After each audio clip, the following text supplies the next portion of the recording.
Hola, ¿qué tal? Muy buenos días, muy buenos días. Saludos en este martes 6 de noviembre del 2018. Yo soy Cruz Velas Joel y como siempre es un placer poder llegar hasta usted a través de este programa de Hay que Saberlo Decir, un programa que se transmite todos los martes a través de la plataforma de Público y Privado. Hoy en el estudio vamos a tener un tema interesante, se torna interesante porque Chiapas es uno de los estados con mayor índice en intolerancia religiosa.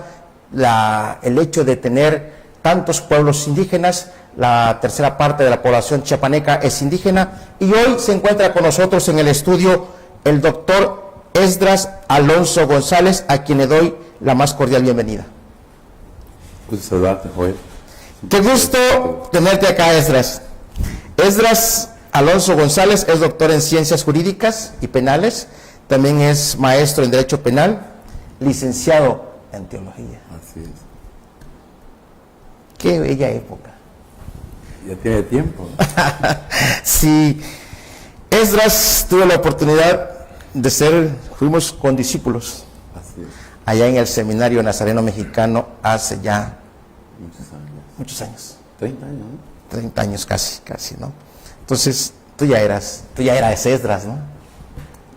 Pues ya han pasado 30 años y creo que me da gusto verte.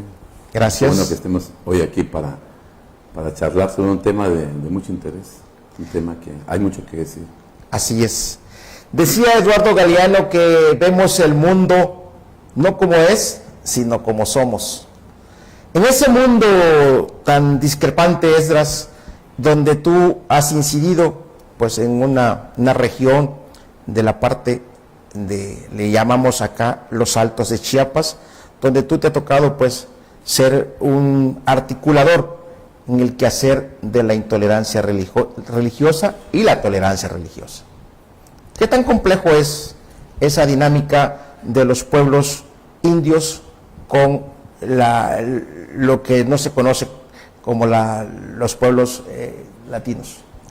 Bueno, yo creo que la historia de los temas religiosos, Chiapas tiene una muy relevante participación en todos los temas religiosos. Y en el caso de la intolerancia, pues es un tema obligado, es una situación que está plenamente documentado, de los incidentes, de la historia de la persecución, de la intolerancia religiosa entre los pueblos étnicos, de los Altos de Chiapas especialmente. Creo que en los últimos 40 años existe mucha información al respecto. No es un tema de ahora, claro. Es un tema que se sabe, que se comenta y que mucho tiempo también se ocultaron, nunca se dijeron la verdad, o verdades a medias, desplazados por diferentes lugares, más de 40,000 personas desplazadas por cuestiones de intolerancia religiosa. Por lo menos involucramos a 7 municipios principales de los Altos y con un impacto de conflictos sociales graves, históricos, y San Cristóbal de las Casas como un escenario principal de los efectos de toda esta situación de la región de los Altos. Municipios como Zahuanchamula, Sinacantá, Las Margaritas, un poquito más de la zona fronteriza, ¿verdad? Huistán, San Cristóbal mismo. O sea, hay una documentación sobre este tema, pero qué bueno que podamos abordar, ya que estamos muy de últimas semanas, han hablado sobre desplazados, y este problema no es de hoy, ¿no? Es un problema que se viene arrastrando desde tiempo atrás, y diferentes facetas de los desplazados, y que tienen también un índice de tema religioso de intolerancia. ¿Cuál es el principal factor o problema que orilla a los pueblos indígenas, a los pueblos indios en el tema religioso? ¿Evangélicos con católicos tradicionales? ¿Ese es el problema primordial? Así es, yo creo que desde 1966 se dan los primeros incidentes de expulsiones y agresiones contra las minorías protestantes en Zahuanchamula, aunque realmente las expulsiones no se dieron de origen con los evangélicos en el pueblo de Chamula, fue un poquito antes, a finales de los 50, cuando se inicia un proyecto que se llamó el Instituto Lingüístico de Verano, y que tuvo su asentamiento en el municipio de Ochuc. Un problema que hasta hoy tenemos conflictos en Ochuc, ¿no? Sí. Pero esto es, se tiene registrado un primer desplazamiento de personas que parte de la comunidad del Naranjo del municipio de Chanal y que se fueron a refugiar en Ochuc, donde se inició una misión protestante en la comunidad del Corralito, y ahí nacen una serie de la participación de los grupos no católicos, y especialmente, ¿verdad?, que entran en controversias con la iglesia tradicional, no con la iglesia católica, sino que la iglesia tradicionalista maya en esta región. Entonces, ahí ha habido toda una historia, etapas, tiempos, y que han marcado esta región, ¿verdad? Pero hoy podemos hablar de los temas recientes, los temas, cómo se encuentran las cosas. Los escenarios que han pasado de 40 años para atrás, pues ha habido etapas donde se tienen información, se han publicado libros sobre el tema, ¿verdad? Pero creo que es un tema actual, es un tema todavía vigente, es un tema que, a pesar de que la Subsecretaría de Asuntos Religiosos del Gobierno del Estado, de alguna manera, pues tiene la información, pero todavía tenemos desplazados por cuestiones religiosas. Todavía tenemos este conflicto está presente todavía. Quiero suponer, Esdras, que aquí la cuestión es de fe. Bueno. En el sentido teológico. Finalmente hay muchos elementos que inciden en la cuestión de la intolerancia religiosa. Hay que verlo con más objetividad, ¿no? Porque a veces si lo vemos superficialmente, tienden a manipularse la información. Entonces debemos reconocer que es un tema complejo. No solamente se derivan por cuestiones de la fe, tampoco solamente es una cuestión netamente del catolicismo tradicional, sino también ha habido elementos que el propio protestantismo o movimientos religiosos también han propiciado este tipo de situaciones. Entonces la situación es que es un problema a veces de carácter agrario, es un problema también que incide de carácter familiar, económico, de liderazgos, de control de la zona. De hecho, tiene varias connotaciones. ¿Sí? No es una cuestión nada de la fe. De la fe. De la fe. Excelente. Eso es importante porque recalcar Esdras, porque muchas veces se cree que se dan movimientos o problemas de intolerancia religiosa cuando se parte de las creencias, ¿no? O sea, tienes tú unas creencias, acuérdate que muchos de los movimientos religiosos pues ni siquiera se gestan en este país, ¿no? Son movimientos que vienen, la mayoría pues vienen de aquí, de los Estados Unidos, ¿no? Vienen y eso parece que nos ha hecho mucho daño. El problema está que el mismo gobierno, las mismas leyes nuestras no tienen muy en concreto, ¿sí?, cómo atender los usos y costumbres, ¿no? Y algunos dicen los abusos y costumbres. Los abusos y costumbres. Pero es un problema también de carácter jurídico, ¿no? Quiere decir, por un lado, los usos y costumbres y las tradiciones de los pueblos, ¿sí? Por un lado, la identidad y la cultura y la cosmovisión de los pueblos. Por otro lado, una legislación que no aterriza en concreto también el respeto al interior de las comunidades. Entonces, hay que decir, la ley de asociación religiosa y culto público que tenemos está muy corto para atender la problemática de los pueblos. ¿Por qué? Para empezar, no se respeta el Estado de Derecho.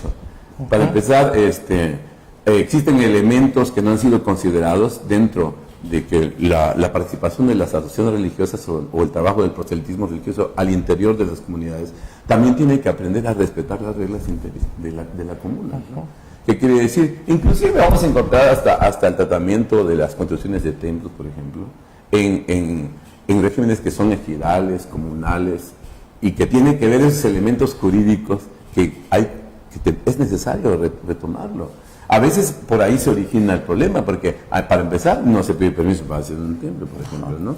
O la comunidad dice, pues yo el derecho me asiste, ¿no? El derecho me asiste, la Constitución dice así, pero es necesario también cabildear al interior de las comunidades, por cuanto por sus usos y costumbres y sus procedimientos no son exactamente lo que nosotros conocemos en las zonas urbanas.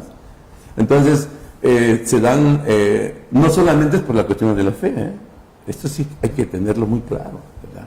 Porque a veces, nosotros que hemos sido dirigentes y hemos estado hablando y defendiendo, claramente cuando se busca un pretexto, a veces cómo despojarle las tierras a los creyentes, o con el afán de incitar a la comuna, a las personas, diciendo que profesan una religión diferente, pero la intención es despojo de sus maderas, de sus tierras, de apoderarse de sus bienes. Entonces entran otro tipo de elementos allá, y tenemos casos muy complejos. Por ejemplo, cuando se inician, cuando vienen las conversiones de personas a otra fe, pues se pierde el control de la venta de tragos,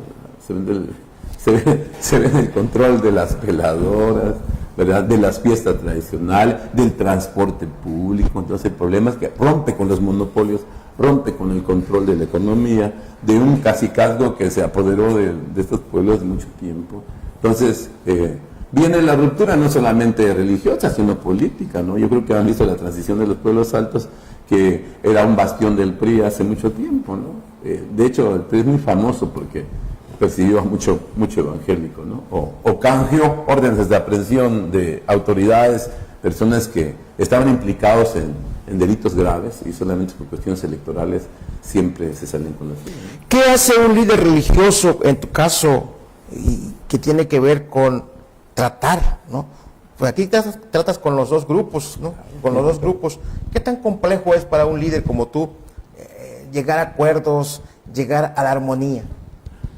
Pues mira, yo creo que existe una corresponsabilidad, ¿no? Tanto la comunidad como la gente externa, en este caso una asociación religiosa o un grupo religioso que interviene al interior de una comunidad. Entonces, no debemos olvidar que no solamente es que se vaya y se predique, sino también uno tiene que entender cuál es la obligación. Y ese es un problema también de carácter legal, porque muchas veces, o incluyendo, ¿verdad?, la diversidad religiosa, para empezar es muy compleja, ¿no? Allá tenemos musulmanes, tenemos budistas, islámicos en varias, diríamos, en dos vías, ¿no? Y por lo menos, San Cristóbal Las Casas, por ejemplo, tiene más de 200 movimientos religiosos diferentes. Es una diversidad religiosa compleja, ¿verdad?, en toda la zona. Es una de las más difíciles de comprender. Sin embargo, nunca debemos olvidar que existen derechos y obligaciones.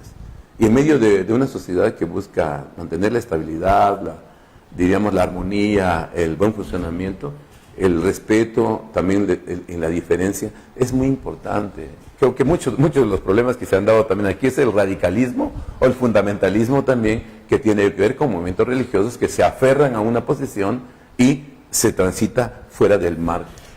Y es ahí donde surge precisamente la intolerancia. ¿Cómo vivir en esa armonía? Dice Enrique Dussel, que él es un filósofo argentino, nacionalizado mexicano, que el gran problema de los pueblos como los nuestros es que nos hemos aculturizado con doctrinas que proceden, pues, de otras culturas, ¿no?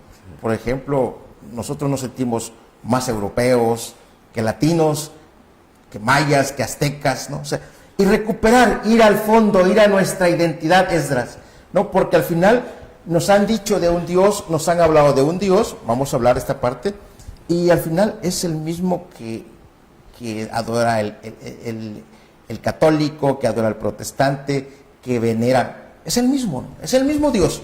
Entonces, ¿cómo nos ha hecho esa parte de la religión o de la iglesia misma, lejos de unirnos, nos segrega, nos separa? Es muy complejo, y yo creo que esa diversidad que existe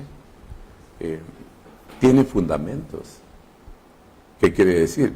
El que entiende perfectamente puede darse cuenta, pero el fanatismo y el fundamentalismo extremo, basado más en emociones y en sentimientos de personas, y no en una racionalidad, no de entender también en sí la comuna. Acuérdate que la iglesia no es un concepto religioso.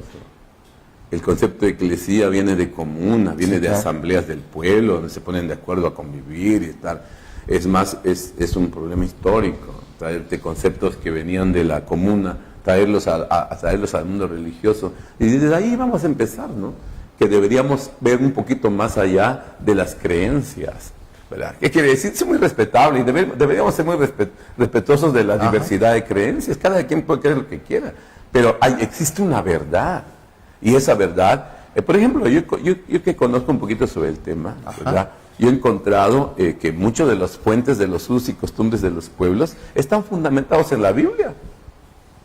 Ahí están. Y a veces los tradicionales no lo saben, no lo conocen. Te voy a mencionar algunos, abuelito, por ejemplo.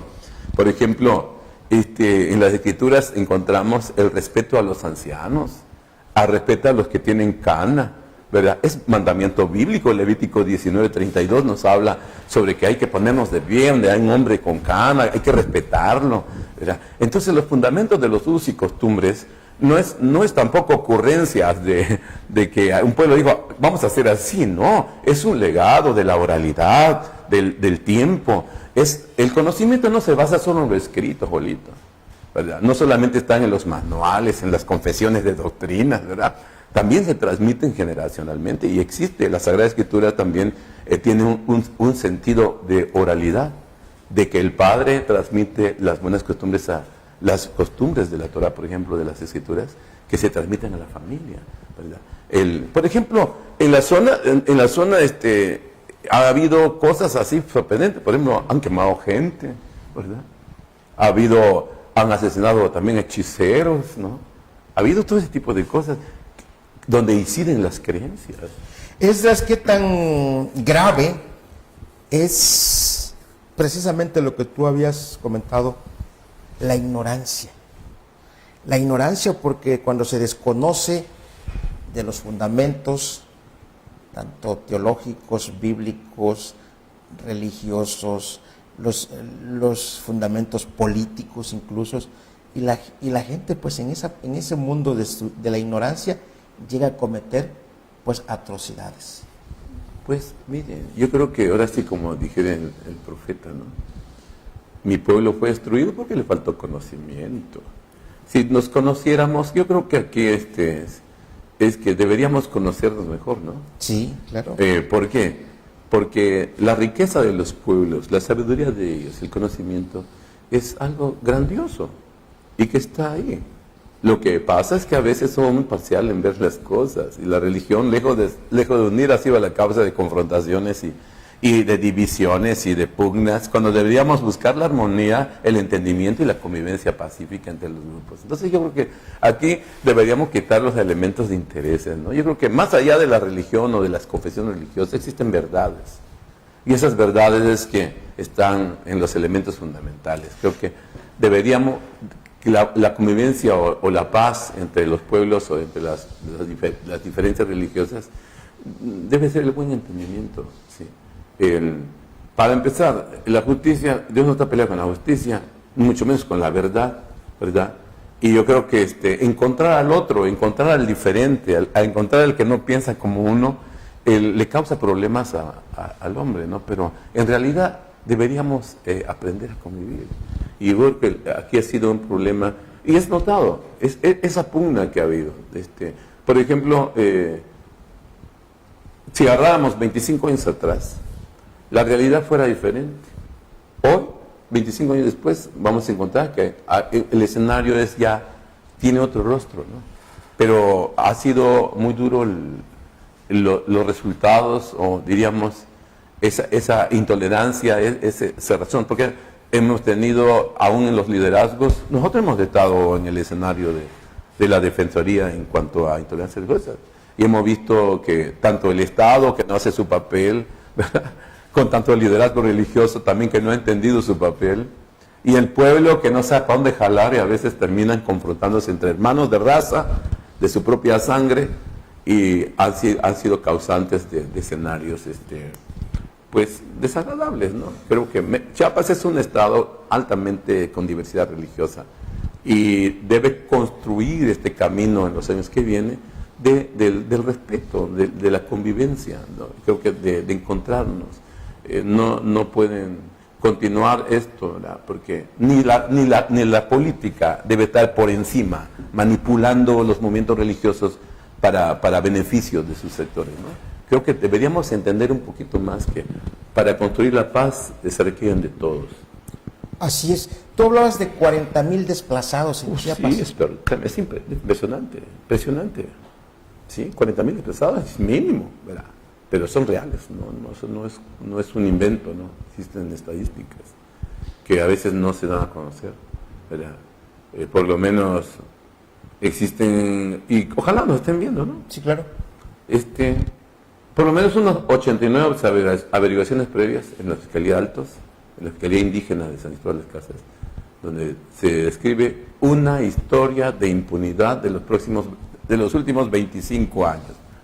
De agresiones, despojos, homicidios, cosas grandes que han cometido contra las minorías religiosas ante el silencio del Estado y la falta de aplicación del Estado de Derecho. Y también esto para la Federación, porque también cómplice ha sido la Dirección General de Asuntos Religiosos y Gobernación, que ha permitido estos agravios que se han cometido contra las minorías religiosas en el Estado.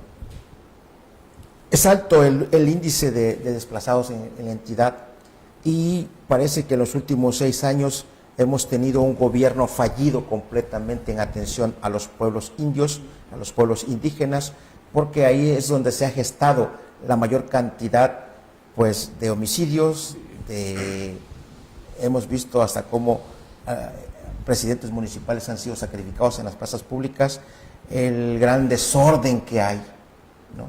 Entonces, ¿esto es también falta de atención de un gobierno?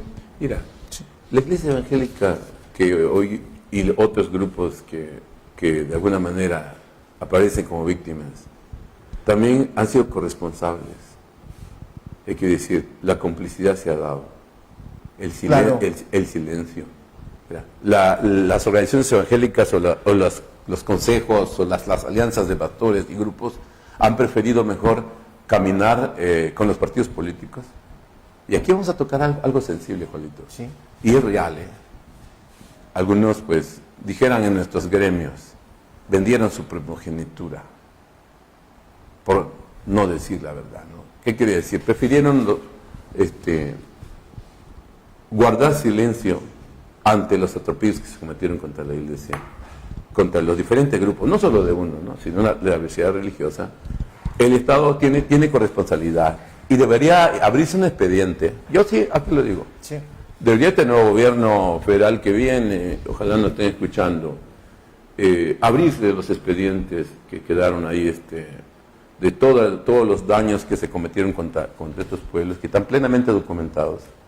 Y que la Comisión Nacional de Derechos Humanos, desde aquí decimos que siempre fue una letra muerta.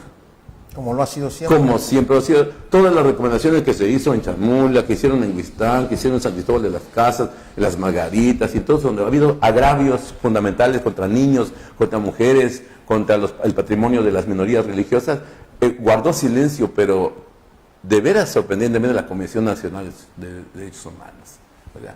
Y que desde el 92, desde que se apareció la Ley de Asociaciones Religiosas y Culto Público, en Chiapas aparece en el 93.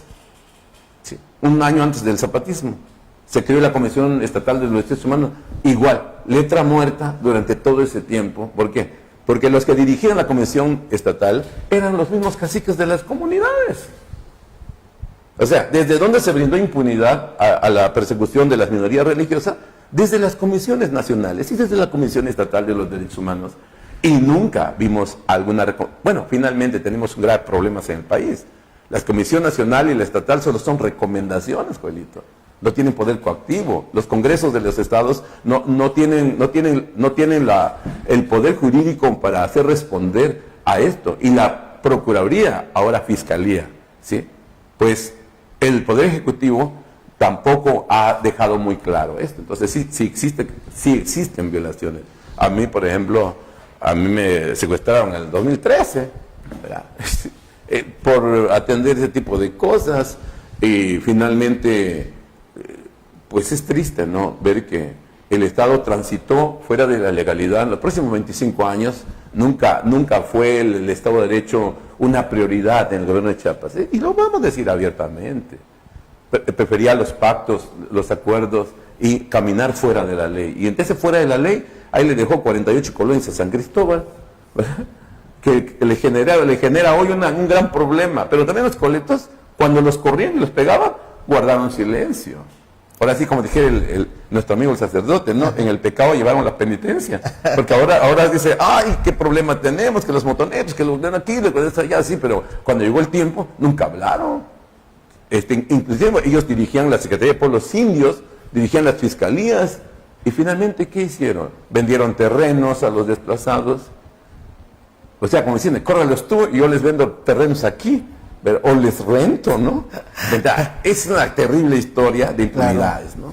¿Qué motivó a el presbítero Esdras Alonso dejar la capital de la República y venirse a convivir y a vivir y a pasar ya? Eres la primera persona que me lo pregunta, ¿no? ¿Cómo dejando la capital de la República? Mira, Juelito, tú sabes que nosotros somos llamados a servir. Fuimos compañeros, ¿no? Sí, claro. La vocación va más allá de una profesión.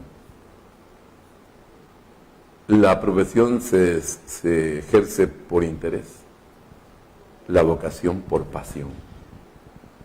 Por el simple hecho de entregarse a servir, ¿no? Yo creo que si algo útil podemos hacer es abrazar una causa. Yo creo que la mía fue querer ser abogado y de alguna manera estar del lado de las gentes que necesitan. Tú sabes que yo fui ministro de la Iglesia de Nazareno, ¿no? Sí. Y tú sabes que a mí me corrieron de la Iglesia de Nazareno, ¿no? Claro que sí. ¿Y sabe por qué?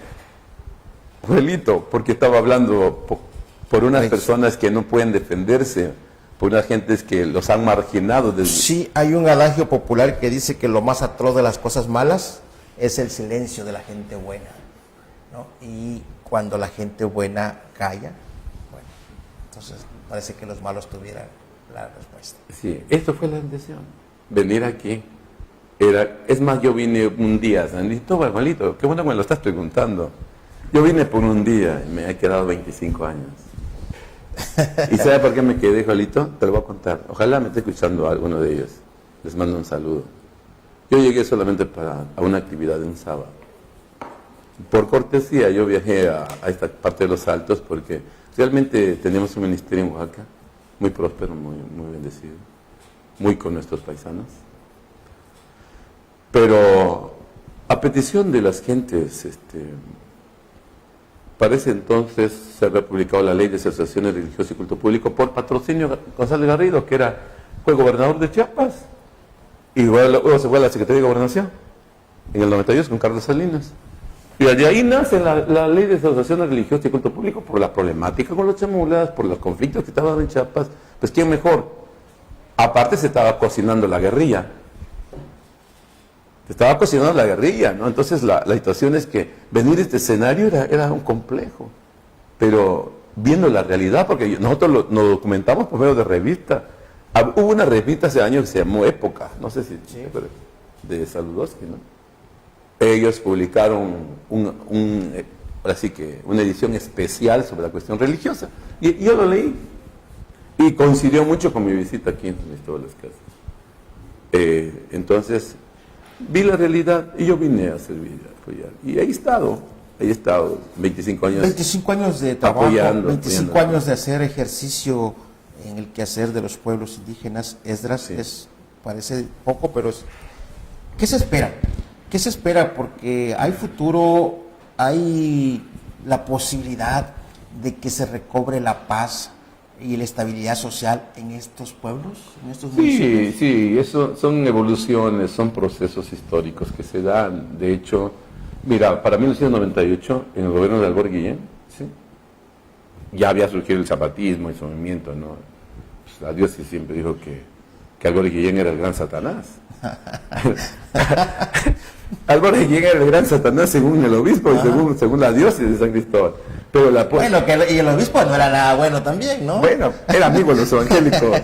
Entonces, la situación es que los evangélicos, pues no vimos a Albor Guillén como Satanás, lo vimos como un amigo que en un momento dado empezó a poner orden en Chamula, orden en las Margaritas, imponiendo la ley, ¿no? O sea, lo que muchos dejaron lo empezó a hacer Álvarez Guillén. ¿Qué quiere decir? Vamos, una cosa es que tú me pedes porque seamos diferentes en credos y aquí y acá, pero otra cosa es que me estés corriendo porque quitarme mi terreno, ¿no? O quitarme mi casa y agarrarte de pretexto la religión. Entonces, yo creo que aquí hace poco estuve haciendo un recuento de 21 mártires que mataron desde el 93 hasta el 2007, ¿verdad? Asesinados por cuestiones de intolerancia religiosa y cosas que algunos los aceptó el gobierno, otros los desmintió, pero nunca pudo probar que fuera mentira. O sea, quiere decir, escondieron muy bien los datos, pero la verdad sucedió y ahí está, ¿verdad? Esdras, quiero agradecerte tu presencia aquí en el estudio, hay que saberlo decir. Fue un tema interesante y sobre todo porque tú conoces el tema, lo has vivido en carne propia, has estado en ese rejuego, ¿no? Agradecerte tu presencia. No, pues gracias a ti que das el espacio, Joelito, ¿verdad? Y este espacio está siempre para ti. Gracias a usted por habernos seguido en este día de martes 6 de noviembre del 2018. Hasta la vista. Muy buenos días.